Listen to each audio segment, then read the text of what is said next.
Okay. All right. Welcome, everyone. Happy Friday. Happy snow if you're watching this in Western New York. Welcome to Kitchen Scrap Gardening with Lori and Jessica. Um, Yay. so I'm Lori Koenig. I'm a 4-H educator with Cornell Cooperative Extension of Monroe County. And I personally love plants, and I learned about kitchen scrap gardening a few months ago, and it's become quite a hobby of mine, and I'm excited to talk to you all about it today. Jessica, do you want to introduce yourself? Sure. My name is Jessica Reed. I am also a 4-H educator for Monroe County Cornell Cooperative Extension. And I have been kitchen scrap gardening about the same time as Lori has.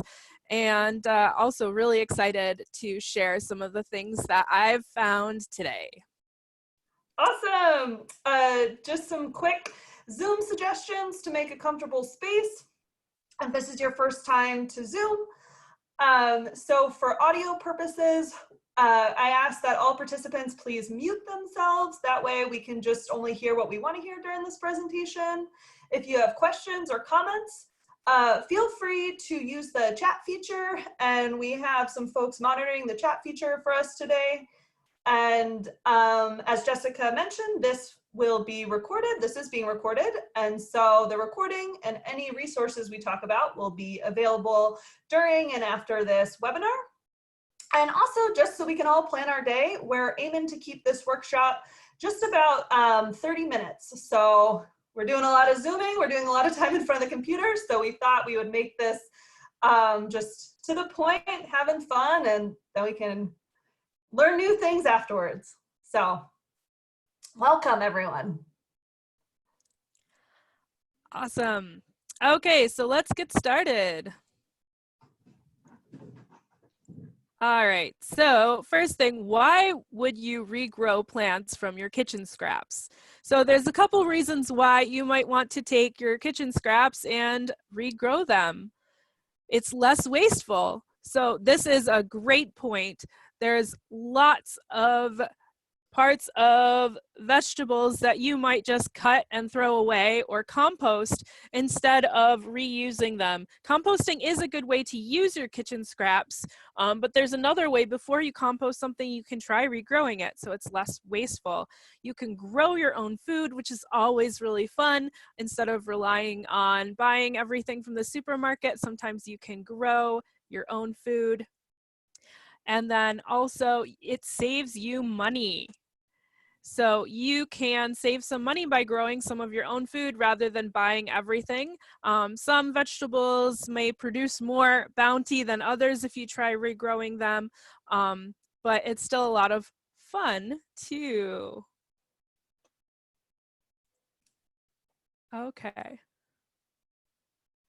All right. Thank you. I was just checking the chat. Thank you for the tips. Okay. All right.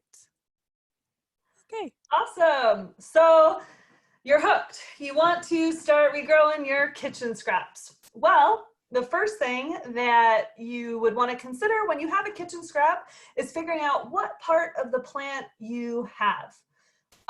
Today, we're talking about regrowing fruits and vegetables, which come from plants. So you want to know what part of the plant you have for two reasons. What part of the plant dictates if you can regrow it, and also if you can regrow it, what strategy you should use to regrow it, because different parts of the plants, you use different strategies to regrow, say putting it in water versus soil. So just a quick plant review. All plants have 6 main parts. So you have, can you see my mouse? I think I have control. So you are seeing my mouse? I don't see it currently, but Okay. I also have your picture kind of in the So middle.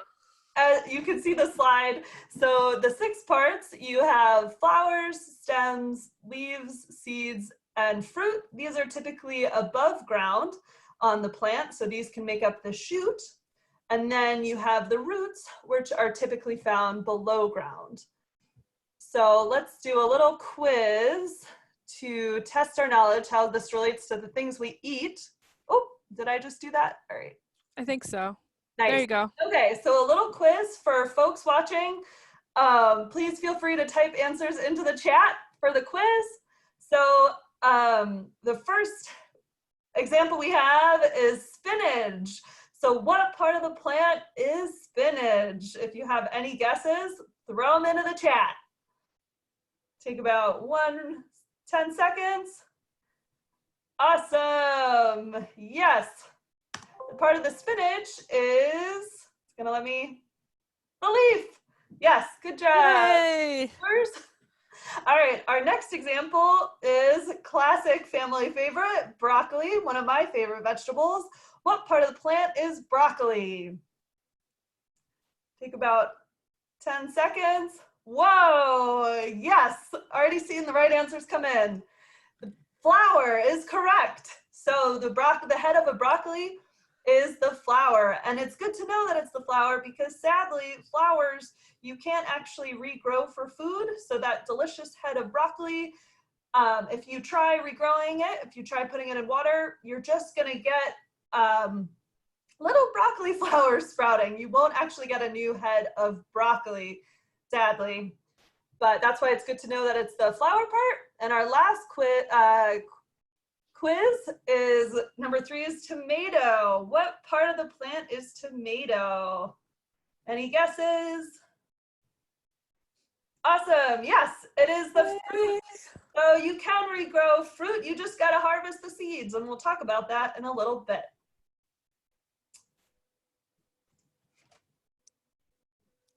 All right. Awesome. Thank you, Lori. So let's see. We just talked a little bit about different plant parts, and let's take a look at what plants you can regrow. So we just learned that broccoli isn't ideal for regrowing. You're only going to maybe get the broccoli to turn into the yellow flowers at most. But some vegetables you can regrow quite easily. So first, we have root vegetables. So that would be something like beets or carrots that you can regrow. And you can regrow the greens from these and not the roots because the plant has already produced most of its root growth already. It's not going to regrow any more root in the next season. It's going to focus on the leaves, but you can add those leaves to salads, sandwiches, and soups.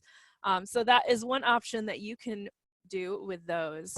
Also, we have potatoes. So potatoes, we have regular potatoes, white potatoes, red potatoes, and also what we know as sweet potatoes. They're actually not related, so we regrow them a little bit differently, and we'll explain a little bit about sweet potatoes later. Also, underground, you have rhizomes like ginger and turmeric. Those kind of branch out underground, and you can cut a piece off of those that have an eye and regrow from that. As well as garlic and onions, which also grow underground as bulbs. You can plant that underground to regrow another plant as well. So we also have stems and stem-like vegetables. So like celery or green onion, for example. Green onion is one of the easiest plants to regrow around. And also leaves. So leafy vegetables, you can't just take the leaf itself and regrow it.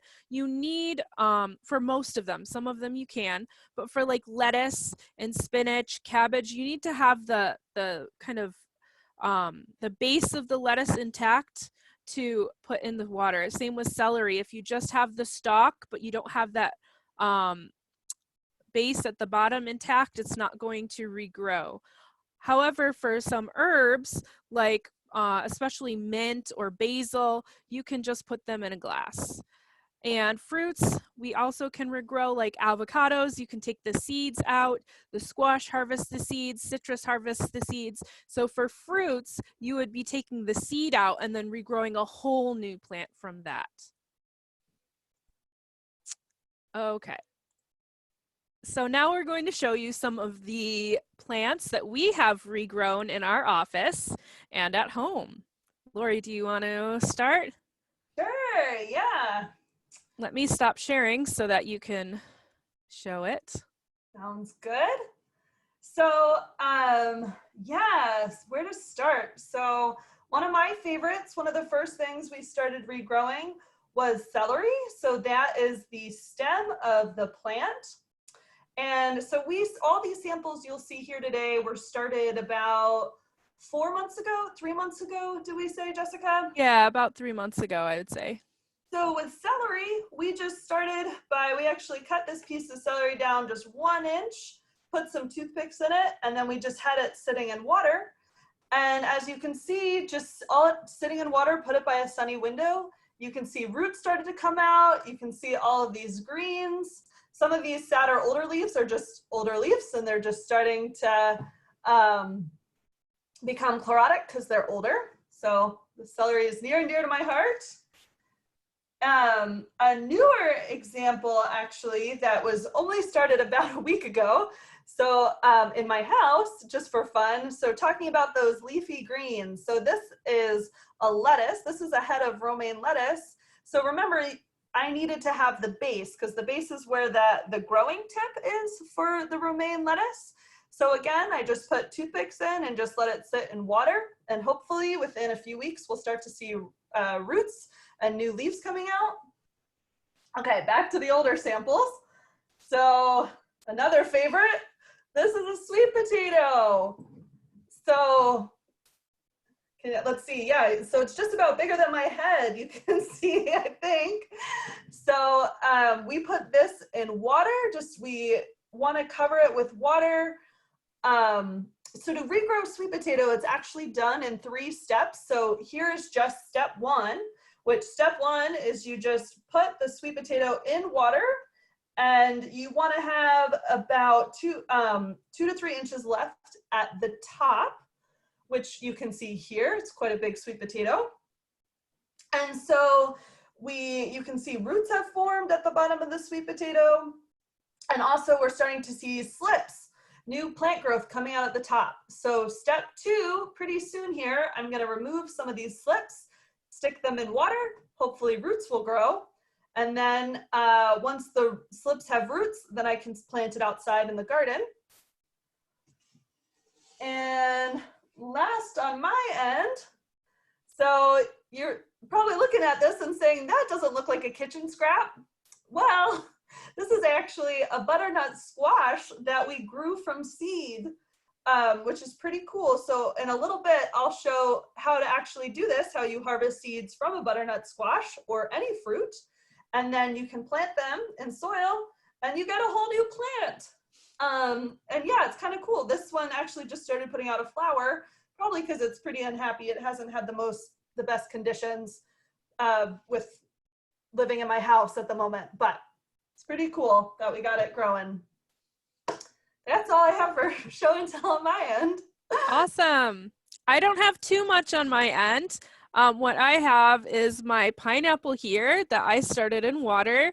It does have some brown tips here, but it was starting to get old before I cut it to plant it. And you can see in here, you can see the roots. It probably should have been replanted a little while ago, but I wanted to save it in the water so I could show the roots to everyone today. So I'll probably be replanting this soon, but you can see the roots have come from the base. I'll just gently lift up here. So it's just the top where the pineapple was below it. And then you remove the leaves up about almost 1 inch to 1/2 inch up. And then you can put it in water and regrow it that way. So it's really cool. But for pineapple, what's interesting is you're most likely going to end up just with a house plant. You're probably not going to regrow a new pineapple just because it requires very specific conditions, and pineapple grows in a more tropical location, so you would need to recreate the right conditions for it to regrow a new pineapple. But it's really fun to just try regrowing it anyway as just like a plant.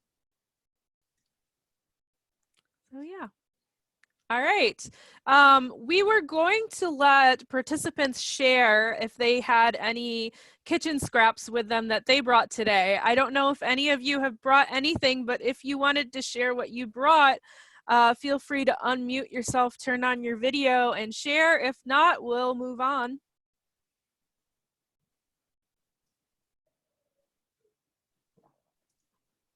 people can always ask us questions later on Yeah. too. We can put our emails in the chat as well. So. All right, so why don't we go back to the presentation and then we'll move on. Hold on. Okay. All right. So we are going to go over some basics on how to start different kitchen scraps to regrow them. So there's two basic ways to do it. First, you would start them in soil. So you'd have a pot with some potting soil in there. There's a couple different potting soils that you can use. I know that a lot of people right now, they don't have access to a garden center. So if you have like a specific kind in your house, you can always try it and see how it works. Experiment. Like right now, I only have indoor potting mix. I don't have the regular potting mix. So that's what I'm using. But you can experiment with either kind of potting mix. So what you would do is for the root vegetables, like this carrot, you can see here there's a couple sprouts already from it being in my fridge. It's an organic carrot. And that's a good point because some of the root vegetables that you're going to start, if they're organic, they haven't been sprayed with anything that's going to prevent sprouting. You may not have a lot of luck with non-organic produce that you get from the supermarket that may have been sprayed with something to prevent it from sprouting. So just try it out, see if it works. If it doesn't sprout, it's no big deal. Maybe you didn't do anything wrong. Maybe it was just that the vegetable wasn't meant to be sprouted. So what you do is you cut it just a little bit below, about I think an inch or so from the top. And you're probably going to be eating or cooking with this part. So when you're cutting your scraps, just think about that. You know, you need a little bit of space here. If it's too high up, it won't really go into the soil very well. So cut it about there. This works for beets and radishes too. And then once you cut it, you'll just put it in the soil up to about here or so. Like just about, I would say a centimeter or so into the soil. Also with ginger, you can regrow ginger by burying it underneath. The thing with ginger is it grows out and up, not so much down. So it's more important to have a container that might be a little wider as opposed to deeper for ginger. And for potatoes, that is a whole another way of growing those too. You usually have to add soil on top because the new potatoes, I believe, grow above the potato that you plant. So you have to, it's called hilling. So we can also provide some resources at the end with more information on specific plants on how to grow those. And then also in soil, you will start seeds. So Lori's going to show how to harvest some seeds. Are you ready, Lori? Yes, I'm here. Okay. So today, remember I showed in the show and tell our butternut squash seedling. So to get a beautiful seedling of your own, so I kind of have the step-by-step process. So here is what you would buy at the supermarket or the farmer's market, a butternut squash. So this is an organic butternut squash, which doesn't matter for the seed purposes. But if it was a root, it could matter. So, I'm not going to cut this today for ease and computer safety. I kind of pre-did all the parts. So 2 days ago, I took another butternut squash and I cut it in half. So 2 halves. So you can see 1/2, this half still has the seeds in it. And the other half does not have the seeds in it. And you may be thinking to yourself, wow, I've kind of seen the inside of a plant like this before. If you're thinking of pumpkins, if you've ever carved a pumpkin, pumpkins are a squash, and so butternut squash and pumpkins are closely related. So very similar process to digging out seeds for carving pumpkins is harvesting seeds for butternut squash. So if I was going to take these seeds out today, I would just use a spoon, I'd have a bowl, and I would dig out these seeds. and I would rinse them, and then I would let them dry. So I did that 2 days ago with this guy, dug them out, rinsed them, let them dry. So once you have your nice dry seeds, so I'm gonna go ahead and put this right in soil. So I have some soil. So I went ahead today, fun sustainability tip. If you're at home and you don't have pots to use, you can use old Tupperware, you can use yogurt cups, if anything, any container will work. You just want to make sure to add a drainage hole to the bottom. You just need a container. So this soil's already been pre-wet. And to plant a seed, you want a typical good rule of thumb. So I'm just using my finger to make a nice hole in our soil, and I'm just going to put our seed in. And I'm planting this, you want to plant typically twice as deep as the seed is wide. So it's in there. Can you see the seed in there? Probably not. Can you? Kind of? Yes. And then I'm just gonna cover this seed, and I'm gonna water it. I'm gonna put it in a nice warm place and make sure that it gets lots of moisture and sunlight. And hopefully in a month or two, I'll get something that looks like this. And now that it's getting warm, if you have a garden, when it's warm enough, you can go ahead and I'm probably gonna put some of these right in the garden. So that's my how to go from this to this. Awesome. Thank you, Lori. All right. So I'm just going to go back to the presentation. Ta-dum. Oops, sorry, my mouse is disappearing again. All right. Okay, so the second way that we can start things is in water. So things like lettuce and celery, if you put toothpicks around the base, just like Lori showed the examples that we had in the office, you can put toothpicks around the base of those and put them in water, just enough to cover the base. And also things like the sweet potato, Lori showed you how to put that in the water as well with the toothpicks. You can also grow an avocado seed in the water. You can put it in with the toothpicks as well, and eventually it will start to crack and develop roots and grow up and out. And we are going to look at the green onion today, which is one of the easiest things, like I mentioned before, to regrow. So what you have to do is use the bottom part with the roots attached. So you can see there's tiny fibrous roots right here, and you need to have that part in there to regrow it. So I'm just going to cut, I'm thinking today I'm gonna cut around right here, so you can use the upper part for cooking, and then I'm going to regrow the bottom part. So let me just cut it really quick.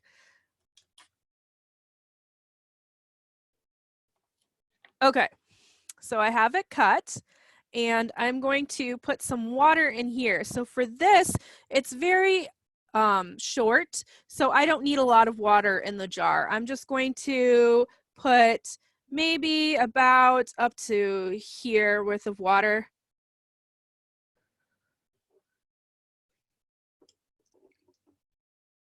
That's probably good. Okay, and then just set it in the water. If you have several of them, they can kind of lean on each other so that they stay upright. But eventually from the center of the green onion, it's going to start a small green shoot out of there. So put it in a sunny place, and there you go. All right, anything else to share, Lori? No, I think those are the basics. Anyone can do this. If we can do it, anyone can do it. Yes. And I'll go ahead and put our emails. We can make our emails available if people have questions. Mm-hmm. So I wanted to share some resources before we go into questions. I love this book here, No Waste Kitchen Gardening. This is what inspired me to get into kitchen scrap gardening. And there's lots of great information in this book about different plants that you can grow step by step for each individual plant, and also cool little information about each plant, little tips and tricks specific to that plant. Very useful. And also there are some websites underneath that we have listed, different extension websites that go into kitchen scrap gardening a little bit more in detail, as well as the Farmer's Almanac and kidsgardening.org, which is specifically geared towards kids. All right. Okay, so if anyone has any questions, feel free to unmute yourself now and share.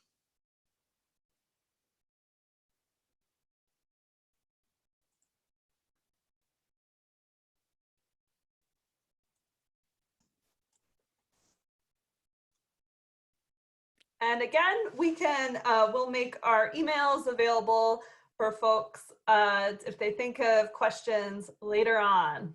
So oh, it looks like Sue might have a question. Raising her hand. Do I have to unmute? I think that is clapping hands. I think. Oh, clapping hands. Zoom fun. Sorry. I think I just accidentally muted you again when you were talking. So Sharon asks, is this seed to supper or like seed to supper?